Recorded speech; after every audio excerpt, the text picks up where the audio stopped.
और अब हम जिस खबर का विश्लेषण करेंगे वो आपके पूरे परिवार की सेहत से जुड़ी हुई खबर है। आपको जानकर हैरानी होगी कि आपके भोजन की थाली में से जरूरी पोषक तत्व गायब होते जा रहे हैं।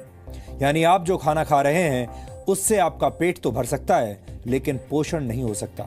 नेशनल इंस्टीट्यूट ऑफ न्यूट्रिशन ने इसी वर्ष एक फूड कॉम्पोजिशन टेबल तैयार किया है, जिसके आधार पर इंडियन डायटिक एसोसिएशन यानी आईडीए ने भारतीय थाली से जुड़ा एक रिसर्च किया। इस रिसर्च के मुताबिक पिछले 30 वर्षों से भारतीय भोजन की ताकत और उसके पोषक तत्व लगातार कम हो रहे हैं। आपने अक्सर बड़े बुजुर्गों को यह कहते हुए सुना होगा कि पुराने जमाने में भोजन की बात ही कुछ और हुआ करती थी। हर चीज शुद्ध होती थी और आपका खाना शरीर को लगता था। बड़े बुजुर्गों की यह बात अब सच साबित हो रही है। आईडीए का रिसर्च इस बात को भी साबित करता है कि 30 वर्ष पहले खाने में शुद्धता की गारंटी आज के मुकाबले कहीं ज्यादा थी। आईडीए के मुताबिक गेहूं में 9% कार्बोहाइड्रेट कम हो चुका है। इसके अलावा बाजरे में 8.5% कार्बोहाइड्रेट कम पाया गया है। पिछले 30 वर्षों में मूंग की दाल में आयरन कंटेंट 6.12% कम हो गया है, जबकि मसूर की दाल में प्रोटीन 10% कम पाया गया। प्रोटीन हमारे शरीर के लिए बहुत जरूरी पोषक तत्व है और इसकी कमी से कई तरह की बीमारियां होती हैं। आटे और दाल के बाद सबसे ज्यादा इस्तेमाल होने वाली सब्जियों को भी चेक कर लीजिए। नए जमाने के आलू में विटामिन बी, मैग्नीशियम और जिंक की मात्रा पहले से कम पाई गई है। टमाटर में विटामिन बी, आयरन और जिंक की मात्रा में 66 से 73% तक की कमी देखी गई। फलों की बात करें तो सेब में आयरन कंटेंट पहले के मुकाबले 60% कम हो चुका है। यानी लो हीमोग्लोबिन और एनीमिया से पीड़ित लोगों को सिर्फ सेब के भरोसे अब नहीं रहना चाहिए। इस आंकड़े को देखने के बाद कई पुरानी कहावतों से आपका भरोसा उठ सकता है। अक्सर कहा जाता है an apple a day keeps the doctor away, यानी एक सेब हर रोज खाने से आप स्वस्थ रहते हैं और डॉक्टर से दूर रहते हैं। लेकिन इस दौर में ये कहावत भरोसा करने लायक नहीं रही, क्योंकि सेब के अंदर पोषक तत्व अब कम हो चुके हैं। आईडीए ने इस रिसर्च को तैयार करने में नेशनल इंस्टीट्यूट ऑफ न्यूट्रिशन के फूड कॉम्पोजिशन टेबल का इस्तेमाल किया है। एनआईएन ने 528 तरह के खाद्य पदार्थों में मौजूद 151 पोषक तत्वों की जांच की है। इस इंस्टीट्यूट ने 30 साल पहले भी एक फूड कॉम्पोजिशन टेबल तैयार किया था और उस समय के खाद्य पदार्थों में न्यूट्रिशनल वैल्यू आज की तुलना में काफी ज्यादा थी। एक्सपर्ट्स के मुताबिक खेतों में पैदावार बढ़ाने और फसल को बीमारियों से बचाने के लिए पेस्टिसाइड्स और खाद का ज्यादा इस्तेमाल किया जाता है और केमिकल के ज्यादा इस्तेमाल से भारत की मिट्टी में पोषक तत्व लगातार कम हो रहे हैं, जिसकी वजह से खेतों में उगने वाले अनाज, सब्जियों और फलों के पोषक तत्वों में भी गिरावट आ रही है। भारत की मिट्टी में जिंक की मात्रा 43% कम हो गई है। इसी तरह बोरॉन 18.3%, आयरन 12.1%, मैग्नीशियम 5.6% और कॉपर 5.4% कम हो गया है। जाहिर है, जब फसल को पैदा करने वाले खेतों में ही पोषक तत्व कम होंगे तो खाने पीने की चीजों में न्यूट्रिशनल वैल्यू भी कम मिलेगी। इस रिसर्च के मुताबिक ऐसे अनाज, फल और सब्जियां खाने की वजह से आपकी सेहत पर अब फर्क पड़ रहा है, असर पड़ रहा है। आपका शरीर कमजोर बुनियाद वाली उस इमारत की तरह है जिसमें हमेशा रोगों की आशंका बनी रहती है। भारत एक उभरती हुई आर्थिक शक्ति है। भारत दुनिया का सबसे युवा देश है। एनएसएसओ के मुताबिक भारत की कुल जनसंख्या में 47 करोड़ से भी ज्यादा लोग कामकाजी हैं, लेकिन भारत धीरे धीरे बीमार और थके हुए लोगों का देश बनता जा रहा है।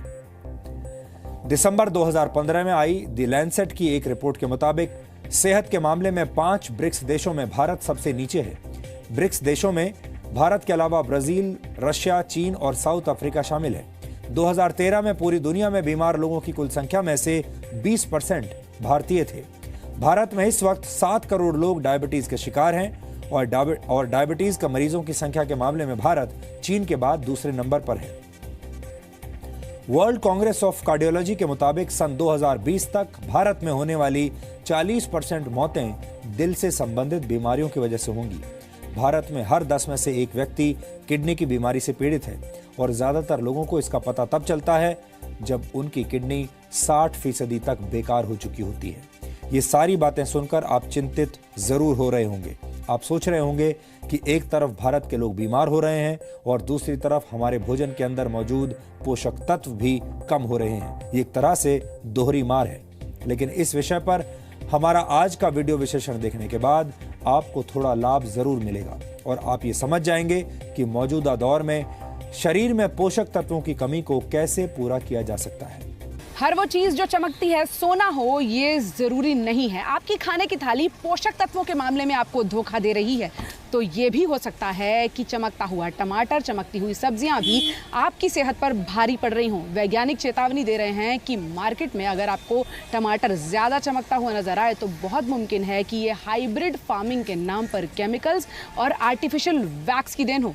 इनसे भी दूर रहने में भलाई है। रीजंस हैं, एक तो हम जिस तरह का एग्रीकल्चर करते हैं, जिस तरह की टेक्निक्स यूज़ करते हैं, बहुत इंटेंसिव है, तो probably there is not enough time for uptake जिसमें कि सारे न्यूट्रिएंट्स वहाँ पे एब्जॉर्ब हों। तो इंटेंसिव एग्रीकल्चर जो हो रहा है उसकी वजह से, और दूसरा जो कार्बन डाइऑक्साइड एमिट हो रहा है एटमॉस्फेयर में, जो अब बहुत बढ़ गया है, एमिशंस बढ़ गए हैं, वो एक रीज़न है that is affecting nutrient composition.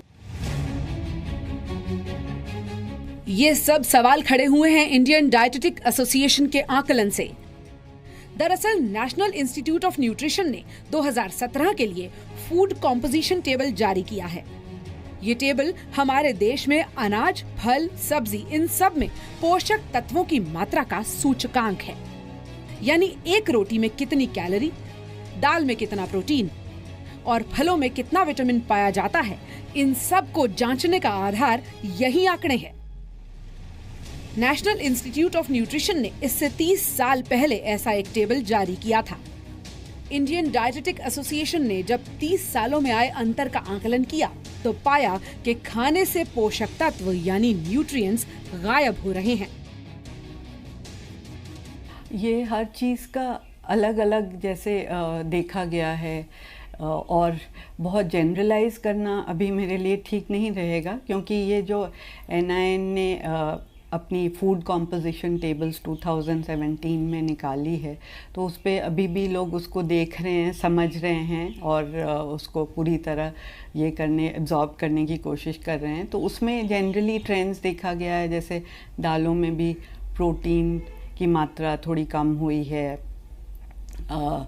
कुछ कहीं कहीं जैसे आयरन की मात्रा की कुछ चीज़ों में कम हुई है, अंडे वगैरह में भी प्रोटीन कम हुआ है। यानी ऐसा हो सकता है कि सब्जी, सलाद, चावल, रोटी और फल से भरपूर होने के बाद भी आपकी थाली आपको सेहत के लिहाज से भूखा ही मार रही हो। आपका पेट तो भर रहा हो लेकिन सेहत वाली जरूरत आधी ही रह जाए। एक स्वस्थ पुरुष को पूरे दिन में 2320 कैलोरी की जरूरत होती है, जबकि एक महिला को 1900 कैलोरी की जरूरत होती है। ये जरूरत खाने में शामिल रोटी, सब्जी, दाल, सलाद और फलों से पूरी हो सकती है। एक पुरुष को दिन भर में 60 ग्राम और महिला को 55 ग्राम प्रोटीन की जरूरत होती है।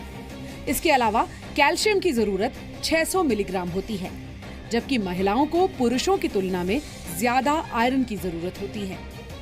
एक महिला को पूरे दिन में 21 मिलीग्राम आयरन की जरूरत होती है, जबकि पुरुष को 17 मिलीग्राम आयरन की।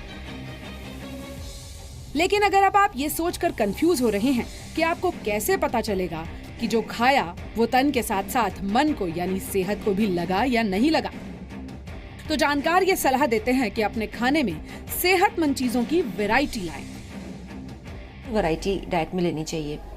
जैसे प्रोटीन में स्प्राउट्स हैं, या प्रोटीन में जैसे पनीर है या सोया है, तो सिर्फ दाल पे ना डिपेंड करके साथ में आप कोई सोया या कोई पनीर ऐड करेंगे तो उसमें एक तो डिफरेंट काइंड ऑफ प्रोटीन मिलेगा और एक थोड़ा सा वैरायटी मिलेगी आपको, और न्यूट्रिशनल वैल्यू आपकी कॉम्पनसेट हो जाएगी। इसी तरीके से जैसे अगर आप कार्बोहाइड्रेट लेते हैं तो अब कार्बोहाइड्रेट्स पहले जैसे गेहूं है उसमें कुछ विटामिन बी कॉम्प्लेक्स होता था, अब वो कम हो गया है, यानी 10% जैसे कि रिसर्च कह रही है कम हो गया है। तो वो 10% कॉम्पनसेट करने के लिए अगर वही विटामिन आप फ्रूट एक्स्ट्रा ले लें, या जैसे आप कोई सैलड एक्स्ट्रा ले लें या वेजिटेबल जूस एक्स्ट्रा ले लें, तो वो कॉम्पनसेट हो जाएगा। अगर आप सेहतमंद खाना खा रहे हैं यानी प्रोसेस्ड और जंक फूड से दूर हैं, तो आपकी सेहत को खतरा थोड़ा कम है। लेकिन अगर आपके बाल तेजी से गिर रहे हैं, त्वचा पीली पड़ रही है, नाखून टूट रहे हैं और आपको हर वक्त कमजोरी का एहसास होता है, तो हो सकता है कि आपकी सेहत की जरूरत पूरी करने के लिए आपको मल्टीविटामिन्स की जरूरत पड़ जाए। सबसे पहले तो जैसे कि आप पैकेज्ड फूड कम लेके अगर आप सीजनल जो फ्रूट है, वेजिटेबल है और खाना है, अनाज, वो ज़्यादा लें, सीजनल जो आपका खाना है। दूसरी चीज़ ऑब्वियसली है कि जैसे कि आप अपनी डाइट में जो एक पुरानी जैसे हरी चटनी है या जैसे कि सैलड है, ये सारी चीज़ें और इंक्लूड करें ताकि अगर एक तरफ से प्रोटीन और कार्ब मिल रहा है, दूसरी तरफ से आपको विटामिन मिनरल मिले। देन अगर डेफिशिएंसी बहुत ज़्यादा बढ़ गई है और कमज़ोरी आ गई है या दिख रहा है कि प्रॉब्लम्स आ गई हैं, तो फिर हो सकता है मल्टीविटामिन्स भी लेने पड़े। खाने से पोषक तत्व गायब होने के पीछे सीधी वजह है मिट्टी से गायब हो रही ताकत, यानी उसकी उर्वरा शक्ति। तेजी से फसल उगाने के चक्कर में एक ही जमीन पर बार बार फसल उगाना, केमिकल्स और कीटनाशकों का ज्यादा इस्तेमाल, हाइब्रिड फार्मिंग यानी इंजेक्शंस की मदद से फल सब्जियों को जल्दी बड़ा करना, ये उन बड़ी वजहों में से है जो आपकी थाली तक सेहत पहुंचने से पहले ही उसमें केमिकल्स का कॉकटेल घोल चुके होते हैं। बढ़ती आबादी में ज्यादा फसल बिक तो जाती है, लेकिन क्या मिट्टी में सेहत बाकी रह जाती है? इसी सवाल का जवाब तलाशने के लिए सरकार सॉइल हेल्थ कार्ड पर जोर दे रही है। यानी आपकी जमीन कितनी सेहतमंद है और वो कौन सी फसल उगाने के काबिल है, ये तय करने के लिए जमीन की टेस्टिंग की जाए और उसे फिटनेस का सर्टिफिकेट भी दिया जाए।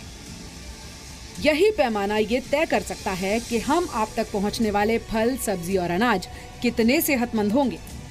टेस्टिंग लैब में है जहां पर सॉइल टेस्टिंग लगातार की जाती है और इस वक्त भी आप देख रहे हैं यहां सॉइल टेस्टिंग के लिए काम चल रहा है। मेरे साथ त्रिवेदी जी हैं, इनसे मैं समझना चाहूँगी सर, सॉइल टेस्टिंग अगर कोई किसान ये समझना चाहे कि उसके लिए अपनी मिट्टी की जाँच कराना क्यों ज़रूरी है, तो आप उसको क्या बताना चाहेंगे? बेसिकली जो सॉइल होता है, सॉइल में एक NPK, नाइट्रोजन, फास्फोरस और potassium, these are the primary जो रिक्वायरमेंट होती है। जैसे आदमी के लिए हवा की रिक्वायरमेंट होती है, ये अगर जो डेफिशिएंट सॉइल होगी तो उसमें जो क्रॉप है वो उगाना एक जस्टिफाइड नहीं होगा।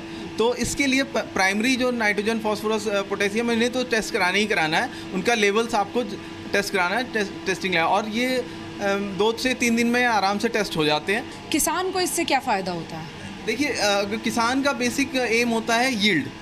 अगर जो आपके पास जो सॉइल है डेफिशिएंट है, NPK डेफिशिएंट है, तो आप कुछ भी क्रॉपिंग करेंगे आपको यील्ड नहीं मिलेगी। हम ये समझने की कोशिश कर रहे हैं कि सॉइल ओवर द पीरियड किस तरह से उसने अपनी न्यूट्रिशन यानी कि अपना खुद का जो पोटेंशियल है उसको खो दिया है। आपसे मैं पूछना चाहूँगी प्रदीप जी कि आप लोग लगातार सॉइल टेस्ट करते हैं, क्या आप लोगों ने भी ये महसूस किया है कि जो मिट्टी है उसकी जो पहले की ताकत थी वो अब नहीं रही और उसका असर हमारे खाने पीने पर भी पड़ रहा है?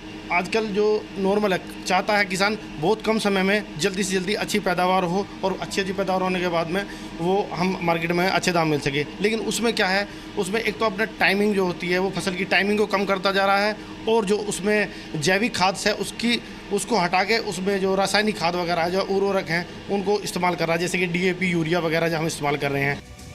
इन्हीं वैज्ञानिकों ने टेस्टिंग के दौरान ये भी पाया कि जमीन खतरनाक केमिकल्स, खराब हवा और जहरीले पानी से बर्बाद हो रही है, तो वहाँ से उगने वाली सब्जियों को सुंदर दिखाने के नाम पर उन पर होने वाली पॉलिश भी उन्हें बर्बाद कर रही है। पूजा मक्कड़, जी मीडिया।